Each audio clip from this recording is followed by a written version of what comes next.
ॐ नमस्ते अस्तु भगवन् विश्वेश्वराय महादेवाय त्र्यम्बकाय त्रिपुरान्तकाय त्रिकाग्निकालाय कालाग्निरुद्राय नीलकण्ठाय मृत्युञ्जयाय सर्वेश्वराय सदाशिवाय श्रीमन्महादेवाय नमः।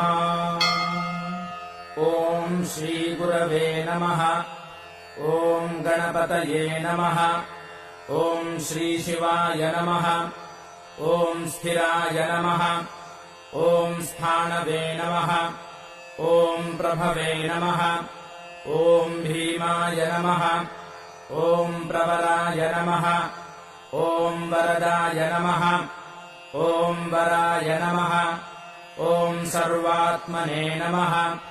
ॐ सर्वविख्याताय नमः।